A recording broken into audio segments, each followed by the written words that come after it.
Please give it up for the one, the only, Donna Simon.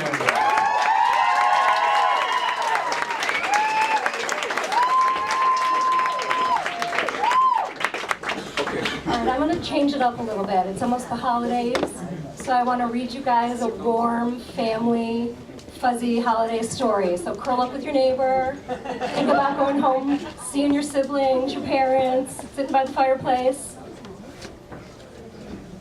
The first time I shit myself was on Christmas Day in 1985. I had just turned 17. I was in the car with my older brother Jim, and we were driving home from my dad's after spending Christmas morning with him. We were in Jim's white pickup truck, which had rusted out floorboards on the passenger side. You had to sit very carefully so that your foot didn't slip through the hole and pull you out onto the pavement. The heat was turned up so high to compensate for the air rushing through the floor that it felt like we were riding in a sweat lodge. When my parents got divorced, my dad moved about 45 minutes away in what I considered the country. He lived in a double wide with my stepmother, Pat, her blind dog, Pepper, who barked at empty chairs in a room full of people, and Pat's 4 sons who all had names that ended in a Y. In reality, it was just a rural area outside of Cleveland that had some campgrounds, a couple of good fishing holes, and a few upscale trailer parks with names like Camelot and Shangri-La. My dad's trailer was on King Arthur's Court. My Christmas outfit that year was a wool-plaid miniskirt my mom had given me that morning, along with black tights, combat boots, and an asymmetrical haircut that made the top of my head look like a mushroom. It was the 80s, and I was very punk rock. Yeah! This was a special Christmas because my new boyfriend Kevin, who wore eyeliner and looked like John Taylor from Duran Duran, was coming to my mom's house for Christmas dinner. So I was really nervous and excited. I just wanted to get through brunch at my dad's as quick as possible. I was dreading waiting through the gift exchange where I would feign excitement as I tore into presents from Artie, Ricky, Robbie, and Donnie that were undoubtedly purchased by my dad from the home shopping club during a bout of insomnia. As children of divorce, we spent most holidays driving from one house to another for the sole purpose of eating. I don't remember exactly what we had for this particular meal, but I think it's a safe bet that there was something covered in sausage gravy and a dip or a salad with good season's Italian dressing, the kind that came in a packet that you made in its own shaker bottle. It was my stepmother's specialty. Shortly after my parents split up, I was diagnosed with IBS.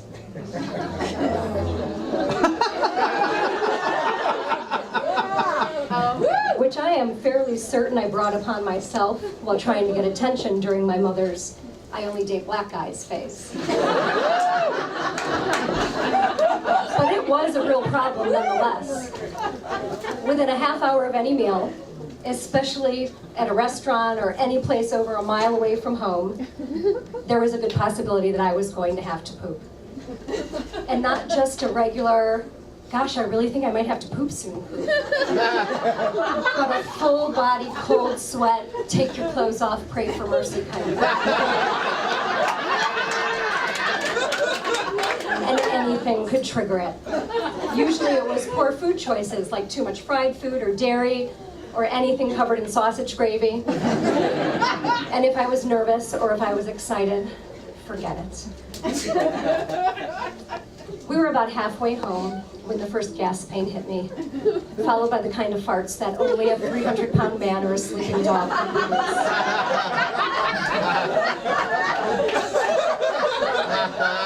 Within minutes, I was doubled over with cramps. My brow was wet and beads of sweat were rolling down my back and pooling in the waistband of my tights. The hair on my arms started to stand on end. I told Jim that we had to stop or I was going to shit myself. Relax, he said. We're almost home, you can hold it. Besides, it's Christmas Day and nothing was open, and did I really want to shit at a gas station on Jesus' birthday? He had a point, but I didn't want to shit in his 71 Chevy on Jesus' birthday either.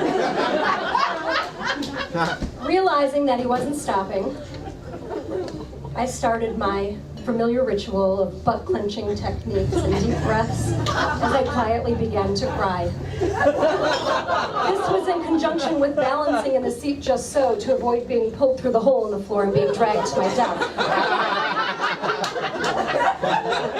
My family was really used to this behavior by now, and I always made it to the bathroom in time, so Jim wasn't having it. "You'll be fine," he said. "Stop being so dramatic." As the youngest and the only girl, I thought being dramatic was my best quality.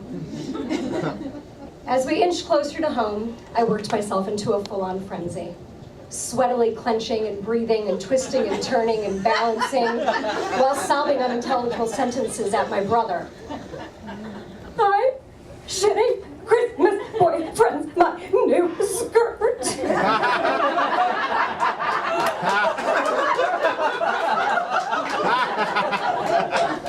It was at this point my brother realized that this was an actual situation. And he started to talk to me in soothing tones. "It's okay. We're gonna be there in 5 minutes. Just hang on." Hearing this gave me confidence. My breathing began to even out, and I could now see our street just on the other side of the train tracks. I was gonna make it. In an effort to save the day, my brother accelerated as we climbed the small hill to the railroad crossing, causing the car to leap in the air like the General Lee, and bounce down on the other side of the tracks with such impact, it literally forced my asshole open. And shit came shooting out of me like hot lava. It was loud, wet, and disgusting. I thought my farts would never end as they ricocheted around the truck, echoing as if in a large canyon. This, of course, made my brother laugh out loud, which in turn made me start to giggle a little against my will. By now, the shit had simultaneously splashed up my back while seeping through my tights at a rapid speed.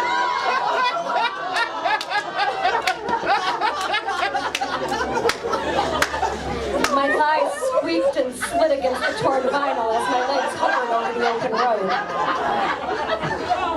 Relieved by the release of pressure, I took in a big gulp of air, only to breathe in the most heinous smell of it. It was like a horrible stew of baby poop, expensive cheese, cabbage, and boiled eggs. It was my worst nightmare come true.